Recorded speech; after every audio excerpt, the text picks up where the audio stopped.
Il-ġimgħa tajba. Illum it-2 ta' Lulju nilqakom għal din il-Quddiesa mmexxija mill-Arċisqof Charles Xikluna mill-Konkatedral ta' San Ġwan fil-Belt. Hekk kif illum il-Korp tal-Pulizija ta' Malta qed ifakkar il-207 anniversarju mit-twaqqif tiegħu.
Omnescentes plaudite manibus, jubilate Deo in voce exultationis, quoniam Dominus excelsus terribilis, rex manius super omnem terra.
Bl-isem tal-Missier u tal-Iben u tal-Ispirtu Santu.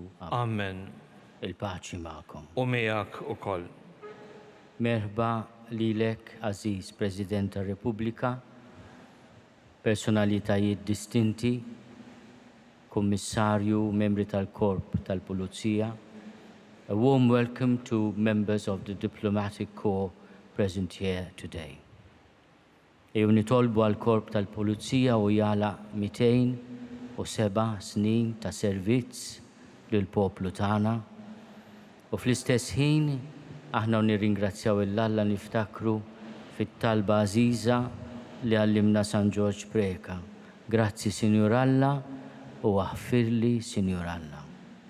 Nistqar l-Alla li jista' kollox u lilkom ħuti li jiena ħafna bil-ħsieb, bil-kliem, bil-emil u bil-ħallejt mirijieti. Tija tiegħi, l-akbar ħtija tiegħi.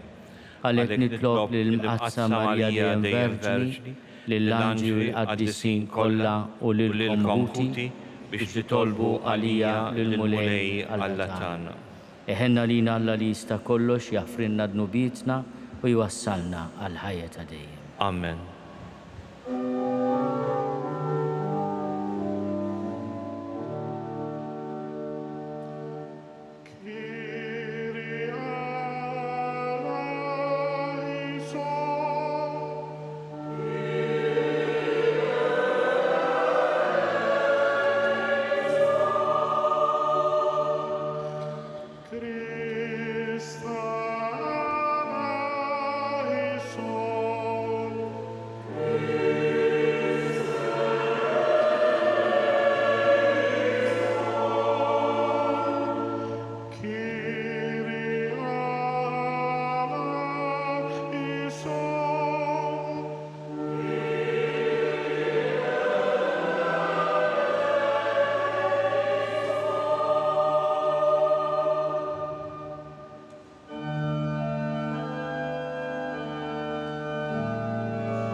In terra pax hominibus bona voluntatis,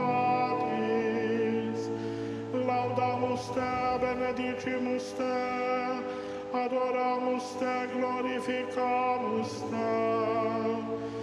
Gratias agibus tibi propter maniam gloriam tuum, Domine Deus Rex Celestis, Deus Pater omnipotent.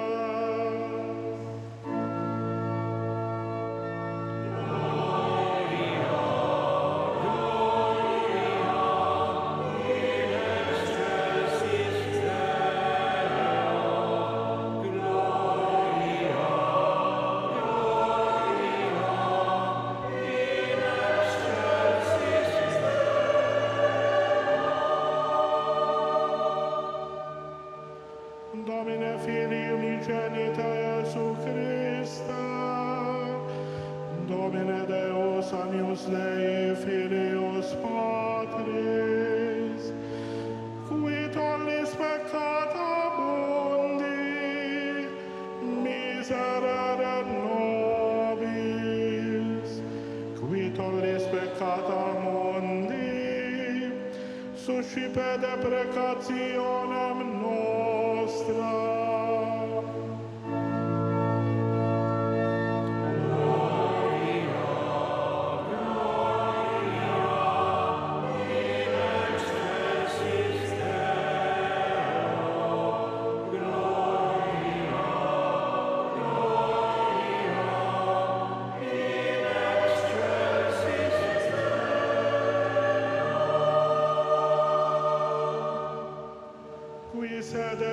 exteram Patris, miserere nobis, quoniam tu solus sanctus, tu solus Dominus, tu solus Sanctissimus Iesu Christe cum Sancto Spiritu, in gloria Dei Patris. Amen.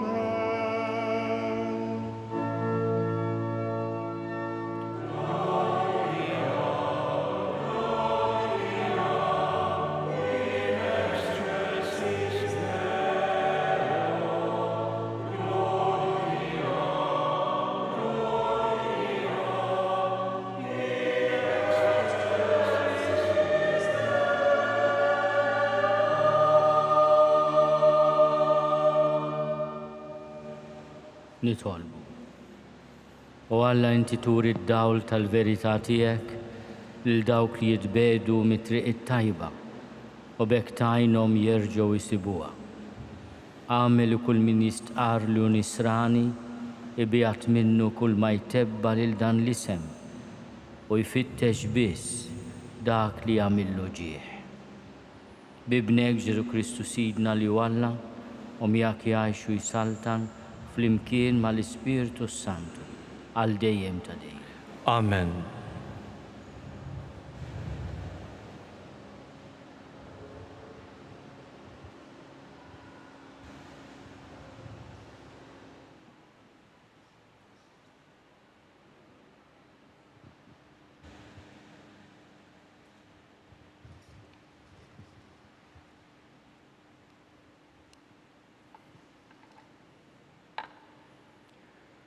Ejjew nimxu bil-għaqal ma' Izrael li ma jikbirx aktar. Qari mill-ktieb tal-Eżodu. F'dak iż-żmien laħaq sultan ġdid fl-Eġittu li ma kienx jaf lil Ġuseppi u qal lill-poplu tiegħu: Araw, il-poplu ta' Awlit Iżrael kiber ħafna u sar aqwa midna. Ejjew nimxu bil-għaqal miegħu li ma jikbirx aktar u tqum xi gwerra. Jiena qatt ma l-edewwa tagħna jaħbad għalina u jitlaq il-barra mill-pajjiż. U għamlu mal-min tax-xogħol fuqhom biex jaksuhom b'xogħol iebes. U hekk il-Farawn bnewlu l-bliet tal-imħażen, Pitom u Ramses. Imma aktar ma kienu jaksuhom, aktar kienu joktru u jixterdu. U l-Eġizzjani dew jitbeżżew minn uliet Iżrael. U ġielu lill-uliet Iżrael jaħdmu iebes, imlewlhom ħajjithom bl-imrar u bix-xogħol iebes, bit-tafal u l-madum u bix-xogħol fir-raba. Kull xogħol li kienu jqabduhom kienu jħaddmuhom bl-aħrax. Il-Farawn imbagħad ordna lin-nies tiegħu kollha u qalilhom: ixħtu fi xmara is-subien li jitwildu lill-Ebrej u ħallu l-bniet kollha jgħixu. Il-kelma tal-mulej. Inroddu ħajr lill-Alla. Salm responsorjali. L-għajnuna tagħna f'isem il-mulej. L-għajnuna tagħna f'isem il-mulej. Li ma kienx il-mulej magħna ħajjejtek Iżrael. Ħajjin kienu jibilewna meta nxtelu bl-għada bħalina. Flimkien? L-għajnuna tagħna f'isem il-mulej. L-ilma kien jarraqna, il-wiet kien jgħaddi minn fuqna. Minn fuqna kien jgħaddi mewġ tal-ilma qawwi, imbierek il-mulej li ma talaqniex priża għal snienhom.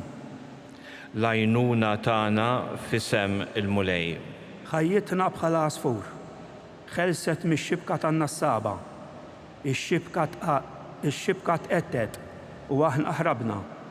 L-għajnuna tagħna f'isem il-mulej li jagħmel is-sema u l-art. L-għajnuna tagħna f'isem il-mulej.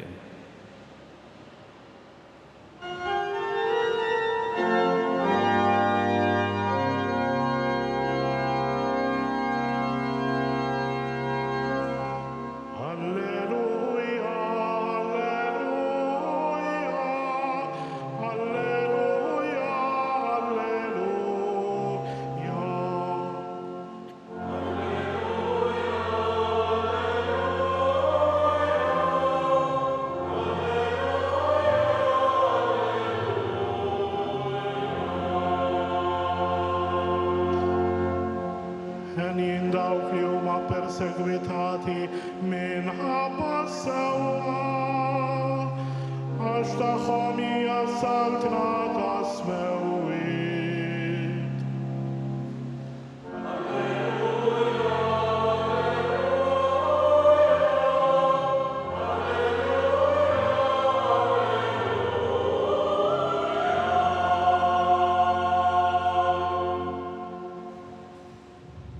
Il-mulej ma'kom. Qari mill-Evanġelju skont San Mattew. F'dak iż-żmien Ġesu qal lill-Apostli tiegħu: Taħsbux li jiena ġejt inġib il-paċi fuq l-art? Ġejt inġib mhux il-paċi imma s-sejf. Iva ġejt nifret lil bniedem minn missieru, lil bint minn omma u lil mara minn żewġa. U l-bniedem ikollu n-nies ta' daru stess edewwa tiegħu. Min iħobb lill-missieru jew lill-ommu żjed minni ma jistoqlux li jkun miegħi. Min iħobb lill-ibnu jew lill-bintu iżjed minni ma jistoqlux li jkun tiegħi. U min ma jerfax salibu u jimxu warajja ma jistoqlux li jkun miegħi. Min isib il-ħajtu jitlifha, u min jitlef lil ħajtu minħabba fija jsiba. Min jilqa lilkom jilqa lili u min jilqa lili jkun jilqa lil dak li batni. Min jilqa profeta xu profeta, ħlas ta' profeta jieħu, u min jilqa bniedem ġust ta' xu ġust, ħlas ta' wieħed ġust jieħu.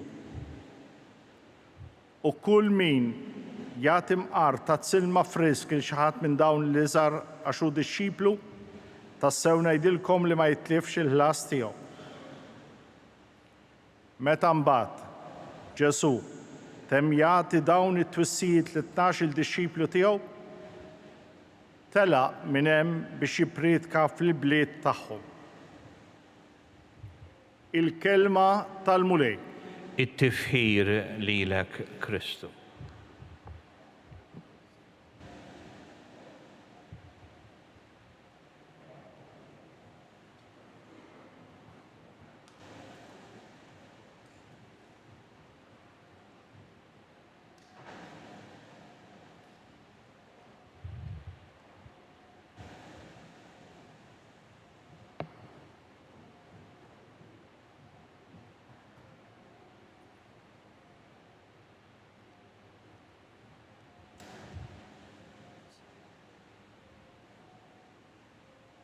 Din is-silta mill-kapitlu 10 ta' San Mattew miktuba f'kuntest speċjali ħafna.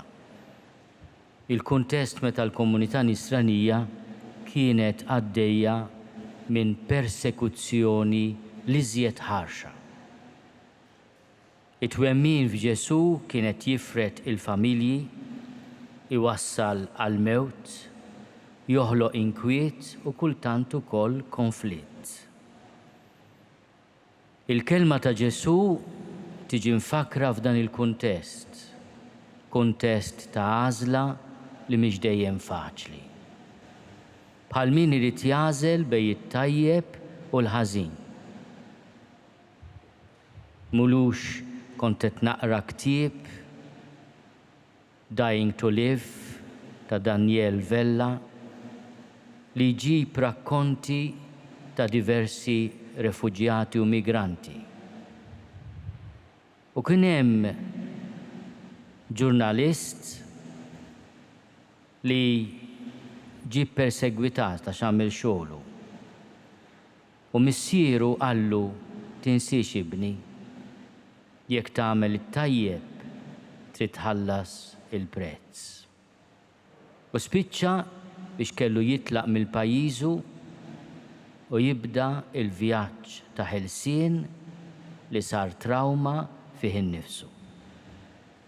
Kultant aħna meta niltaqgħu ma' dawħutna fuq xi laqxa fil-Mediterran ma nirrealizzawx l-istorja tagħhom x'inhi. Ħadd ma jitlaq daru b'kapriċċ. Imma din il-kelma li qal missier dal-ġurnalista li kellu jaħrab minn pajjiżu u jfittex il-libertà fl-Ewropa biex imbagħad ġie umiljat u stmat mhux ta' bniedem forsi minna stess. Għax din hija d-dilemma qed ifittex il-libertà u jispiċċa trattat ħażin. Il-prezz għall-verità ma ħallsux biss pajjiżu imma wkoll hu jfittex il-libertà. L-istejjer ta' vera iġaluk taħseb. Ma dan il-kliem huwa kliem li jotta likom ukoll eżis membri tal-Korp tal-Pulizija. Għaliex id-dover tagħkom iġalkom kontinwament tagħmlu għażliet li fuq il-karta jidru faċli imma fir-realtà tal-ħajja mhuma faċli xejn. Xi jfisser meta Ġesu jgħid min iħobb il-missieru jew l-omm iżjed minni ma jistoqlux ikun miegħi? Qed jitkellem dwar il-konflitt fil-kuxjenza. Meta inti biex tagħmel is-sewwa tista' forsi xellifa ma' minu l-iżjed għażiż għalik. U hekk jitkellem ukoll mal-uliet. Inti għandek xi ħadd qrib tiegħek, imma liġi suppost hija l-istess għal kulħadd. U inti tinfurza tħossok f'dilemma kbira. Inutli ngħidu li dawn id-dilemmi, daw il-konflitti fil-qalb u l-kuxjenza tagħna ma nħossuhomx. Illum iridu nitolbu d-dawl biex nażlu tajjeb. Jiena nisma' lil Ġesu fil-Vanġelu tal-lum jitkellem dwar il-ħlas li jingħata għal min jilqa' l-profeta, għal min jilqa' lil-ġust, għal min jagħti imqartazza ilma friska lil xi ħadd minn dawn l-iżgħar għax hu dixxiplu. Ftakart fil-ħajja u s-servizz tagħkom fost il-komunità. Min jaf kemm wens u protezzjoni ġibu bil-preżenza tagħkom. U tgħiduli din il-ħaġa tiswilna wkoll prezz. Jiddispjaċini bħalma jiddispjaċina l-koll meta nisma' li waqt li intom qed tinfurzaw il-liġi xi ħadd minnkom iweġġa' għax irid ikun tarka kontra min hu vjolenti u kultant malizzjuż u bla qalb. Intom tafu iżjed minna l-koll li l-ħażen kultant ikun pass jew mija qabilna. Għalhekk l-appell tiegħi llum huwa li aħna nkunu magħkom, eżis membri tal-Korp tal-Pulizija. Naf li l-Istat jagħmel ħiltu biex jagħtikom il-mezzi, l-għajnuniet, ir-riżorsi essenzjali biex il-ħakma tad-dritt fostna ma tkunx sabiħa biss fuq il-karta imma realtà. Aħna qegħdin ngħaddu staġun meta għajnejn min għandu il-poter fid-dinja imsamrin fuqna biex iqisu l-passi li nagħmlu, l-għażliet li nagħmlu. Jalla l-għażliet li nagħmlu ikunu għażliet ta' legalità, ta' ġustizzja u ta' integrità. Jiena ġej kont nara billboard se nikkwota għaliex ġiet ġabet il-kelma tal-President, il-billboards l-oħra nħallihom. Ma kien hemm kelma li qal il-President ta' Malta. Għada naħsdu dak li niżerow illum qal il-President Vella. U hekk ukoll fil-ħidma tagħkom. Jekk intom illum tiżerow il-frott tal-etika. Naf li l-Kummissarju jixtieq jippromovi iżjed din il-ħaġa. U hemmhekk hija d-direzzjoni ġusta. L-integrità, l-imparzjalità li ċ-ċittadin qudiemkom iħossu protett u minnu jemmen x'jemmen, jaħseb x'jaħseb. Dawn huma żerrijat ta' libertà, ta' rispett li l-qudiem jagħmlu frott kbir. It-talba tagħna hija magħkom u għalikom kif inhu wkoll għalikom u b'dover is-sens ta' rattiħaj lilkom u lill-familji tagħkom. Għax illum bdejt bil-konflitt li jsemmi l-Ġesu, ma jiena meta nara membru tal-Korp tal-Pulizija ngħid il-familja tiegħu ommu, missieru, martu u liedu jaraw ħireġ għax-xogħol u f'qalbhom jgħidu talba ċkejkna ta' ħarsien, ta' għoża, ta' mħabba. Dik il-ħarsa ta' għoża u ta' mħabba tkun il-ħarsa tagħna wkoll fuqkom waqt li nitolbu għalikom tkunu verament dawk li mingħajr ma tħarsu lejn l-uċuħ tiżguraw is-saltna ta' dritt f'pajjiżna.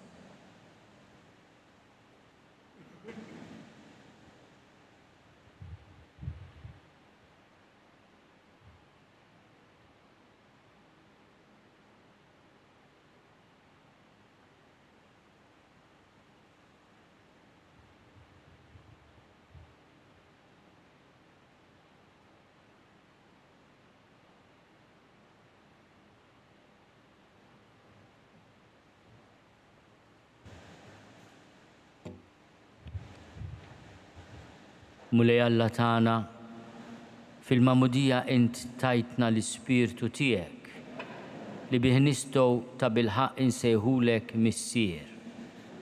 Immexxija minn dan l-ispirtu nitolbuk missier tilqa' dawn it-talbiet tagħna. Għall-Knisja Universali u l-mexxejja tagħha u daw kollha li għandhom xi forma ta' tmexxija fil-Knisja biex tagħtihom l-Ispirtu Qaddiż tiegħek biex jarfu jmexxuna fit-triq tal-Evanġelju. Nitolbu. Ismana nitolbuk mulej.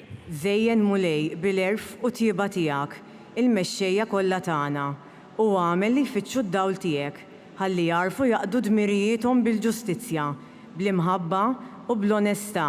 Nitolbu. Ismana nitolbuk mulej. Nitolbuk mulej għall-uffiċjali u l-membri kollha tal-Korp tal-Pulizija biex inti tħarrishom mill-perikli tar-ruħ u l-ġisem matul il-qadi ta' dmirijiethom. Nitolbu. Ismana nitolbuk mulej. Nitolbu għal bżonnijiet tal-eżis u l-familji tal-Pulizija biex il-mulej jibirikom u jagħtihom l-għajnuna li jeħtieġu. Nitolbu. Ismana nitolbuk mulej. Għall-eżis mejtin, b'mod partikolari kollegi tagħna fil-Korp tal-Pulizija u dawk li mietu waqt il-qadi ta' dmirijiethom biex inti mulej tagħtihom il-mistrieħ ta' dejjem u l-faraġġ lill-familjari ħajjin tagħhom. Nitolbu. Ismana nitolbuk mulej. U Alla ta' dejjem li tista' kollox mexxi l-emil tagħna skont ir-rieda tiegħek biex fisem ibnek il-għażiż inkattru l-emejjel tajba tagħna bi Kristu Sidna.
Jitolbu ħuti biex is-sagrifiċċju tiegħi u tagħkom ikun joġob lill-Alla l-Missier li jista' kollox. Jilqal mulej minn idejk is-sagrifiċċju għat-tifħir u l-glorja ta' ismu għal ħtiġijiet tagħna u tal-Knisja imqazza kollha tiegħu.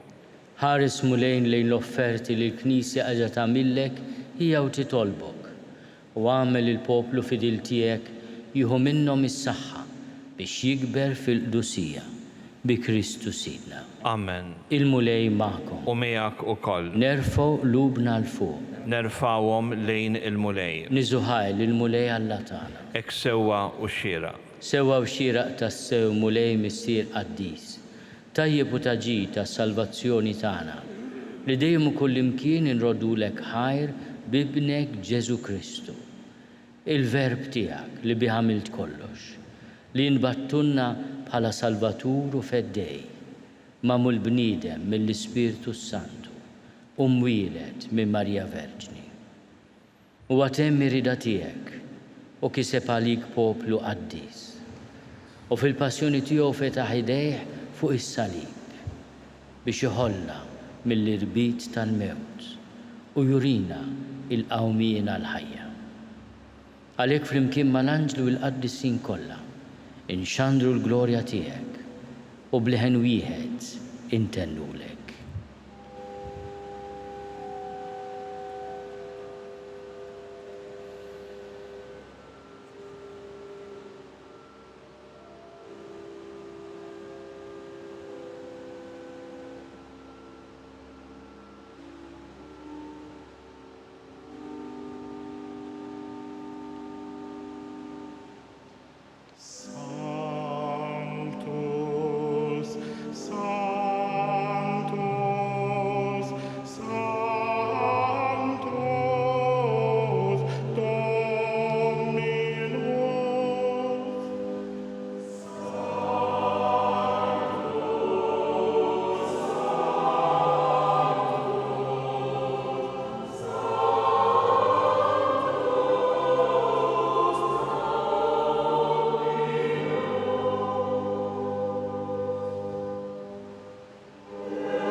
Quddies tas-sewint mulej inti lajn ta' kull qdusija. Quddies għalhekk nitolbuk dawn l-offerti bil-barka tal-Ispirtu tiegħek biex isiru għalina l-ġisem u d-dem ta' Sidna Ġesu Kristu. Meta kien se jingħata biex minn rajħi bati, ħal-ħobs, ratti l-ħajr, qasam. Tali d-dixxipli tiegħu qal, ħudu u kulu l-koll minn dan, għax dan huwa ġismi li jingħata għalikom.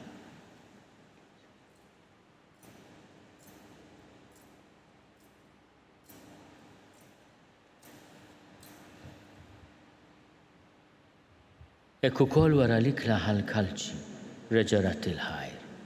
Tali d-dixxipli tiegħu qal, ħudu u jxorbu minnu l-koll, għax dan huwa l-kalċi ta' demmi tal-patt il-ġdid li jibqa' għal dejjem. Id-dem li jxerret għalikom u għal-bnedmin kollha għal maħfra ta' dnubiet. Għamlu dan tifkira tiegħi.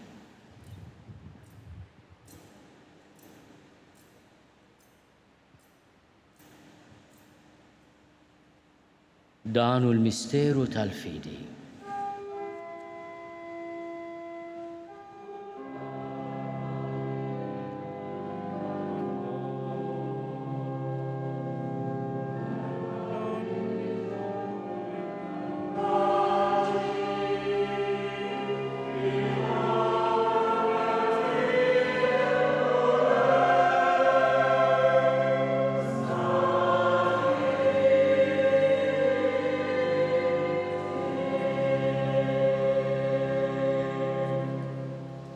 Għalhekk aħna nagħmlu dan tifkira tal-mewt u l-qawmien ta' Sidna Ġesu Kristu.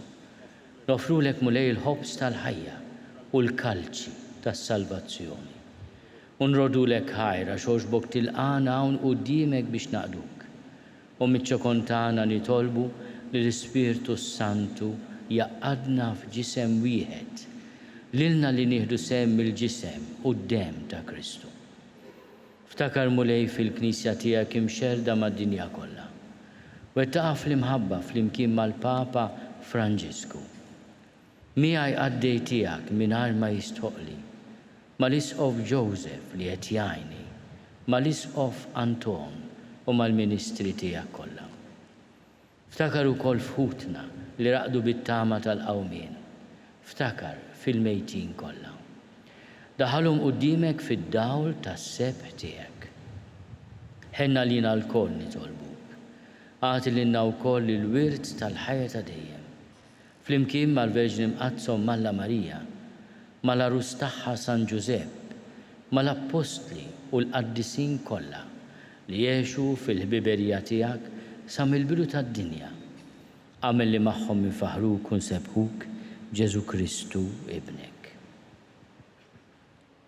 Bi Kristu, ma' Kristu u fi Kristu. Jingħata lilek Alla missier li tista' kollox flimkien mal-Ispirtu Santu. Kull ġieħu glorja għal dejjem ta' dejjem. Ejjew nitolbu kif għallimna u rina nagħmlu li ben ta' Alla Ġesu għas-salvazzjoni tagħna. Missierna li inti fis-smawiet jitqaddis ismek, tiġi saltinatek, ikun li trid kif is-sema hekk fl-art. Ħobżna ta' kuljum atina llum, aħfrinna dnubietna bħalma naħfru l-minuħati għalina. La ddaħħalniex fit-tiġrib, iżda eħlisna mid-deni. Eħlisna nitolbuk mulej minn kull deni. Atina fit-tjiebu ħnina tiegħek il-paċi fi żmienna. Biex inkunu ħielsa dejjem mid-dnub u mħarsa minn kull inkwiet. Aħna nistennew u nittamaw il-għena u l-miġja tas-Salvatur tagħna Ġesu Kristu. Għax tiegħek hija s-saltna, il-qawwa u l-glorja għal dejjem. Mulej Ġesu Kristu li għadt lill-Apostli tiegħek. Inħallilkom is-sliem, nagħtikom is-sliem tiegħi. La tħares lejn dnubietna, iżda ħares lejn il-fidi tal-Knisja tiegħek. Għati jaslimu laqda li jint trid fiha, int li tgħixu s-saltan għal dejjem ta' dejjem. Amen. Il-paċi tal-mulej tkun dejjem magħkom. U miegħek ukoll. Għatu l-paċi lil xulxin.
Danu l-ħaruf ta' Alla, danu li neħid nubiet tad-dinja, ħenin dawk li huma mistiedna għall-ikla tal-ħaruf. Mulej ma jistoqlix li tidħol taħt is-saqaf tiegħi, iżda għid biss kelma waħda u ruħi tkun infejja. Dawk fostna li beħsibhom jirċievu fil-mument ta' tqarbin il-ġisem u d-dem ta' Sidna Ġesu Kristu huma mistiedna li jibqgħu bil-wieqfa u l-oħrajn jistgħu joqogħdu bil-qiegħda. Saċerdoti ġejjin propju fil-korsija għal din il-ħaġa.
Flimkien ngħidu it-talba għat-tqarbina tax-xewqa. Ġesu, jiena nemmen li inti tinsab ta' bilħaq fis-sagrament tal-Ewkaristija. Irrid inħobbok fuq kollox u fuq kulħadd. Inti taf li nixtieq nirċevik ġewwa fija. Imma ġala darba bħalissa ma nistax nilqek ġewwa fija sagramentalment, nitolbok li tiġi fija spiritwalment. Ejja għandi, Ġesu tiegħi, biex jiena niġi għandek. Ħeġġiġni bl-imħabba għalik, biex f'ħajti u f'mewti jiena nemmen fik, nitma' fik u nibqa' nħobbok għal dejjem.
li il-membri tal-kor edin jirċievu l-ġisem u d-dem ta' Ġesu, ngħidu din it-talba ta' ringrazzjament.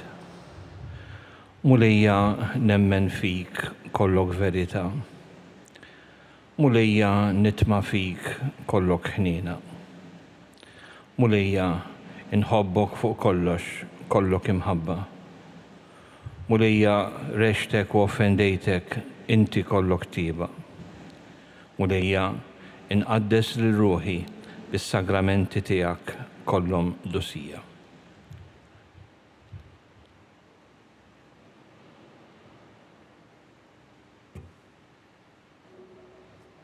Nitolbu.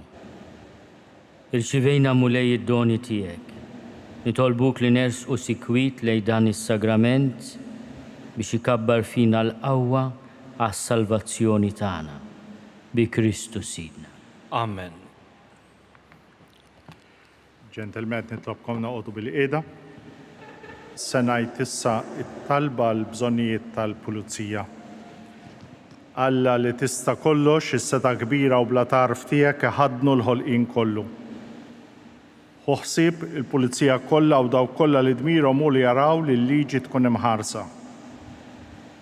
Ħarishom mill-perikli tar-ruħ u l-ġisem huma u jaqdu dmirhom. Tolbuk tgħinhom iżommu t-toroq l-familji tagħna moħħhom mistrieħ bil-lejl u bin-nar. Inħallu omlok fi ħsiebek il-ħin kollu, għax dmirhom kultant jaf ikun perikolus. Għatihom is-saħħa, l-għajnuna u l-ħila neċessarja fil-ħidma li jkollhom jagħmlu ta' kuljum. Alla maħbub, ħares il dawn l-irġiel u nisa qalbina bħarsien mis-seta' bla tarf tiegħek. U għamel li wara li jkunu għamlu dmirhom jerġgħu jingħaqdu qawwija u sħaħ mal-eżiż tagħhom. Dan nitolbuh bl-interċessjoni tal-Arkanġlu San Mikil, protettur u patrun tal-Pulizija. Fisem il-Kummissarju Sur Angelo Gafal, uffiċjal membri kollha, nixtieq nirringrazzja l-Eċċellenza tiegħu il-President tar-Repubblika li onorrajtna bil-preżenza tiegħek. Grazzi lil Monsinjur Arċisqof li ppresida din il-konċelebrazzjoni kif ukoll provinċjal tagħna l-Kabuċċini u r-Reverendi konċelebranti. U lilkom ukoll mistednin distinti li ġentilment ilqajtu l-istedina tagħna. Grazzi l-Monsignor Zamit McCain, prorettur ta' dan il-konkatedral u kull min tassem tiegħu biex għamilna din iċ-ċelebrazzjoni tal-Ewkaristija f'dan il-jum għażiż ta' jum il-Pulizija.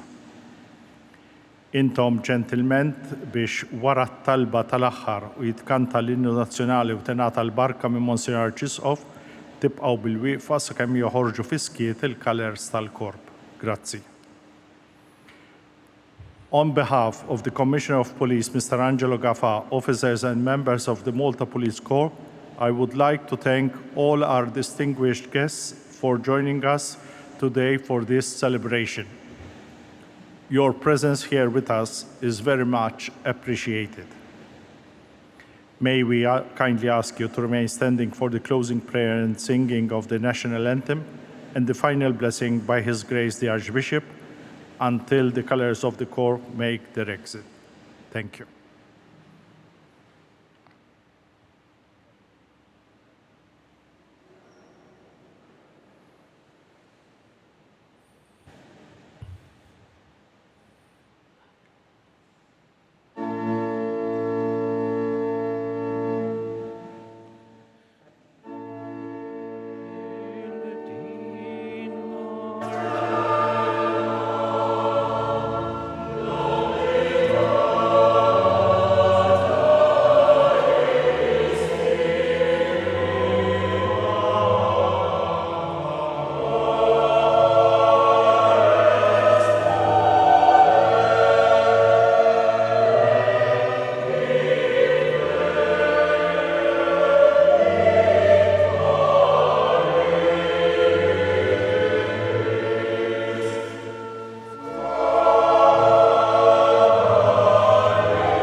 u miegħek ukoll. Iberikkom Alla li jista' kollox il-Missier u l-Iben u l-Ispirtu Santu. Amen.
Immorru fil-paċi ta' Kristu. Inroddu ħajr.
Naslu fit-tmiem tal-Quddiesa tal-lum il-Konkatedral ta' San Ġwan felu il-207 snin mit-twaqqif tal-Korp tal-Pulizija.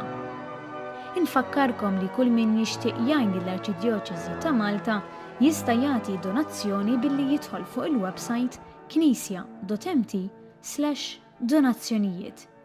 Grazzi u nawguralkom il-ġimgħa tajba.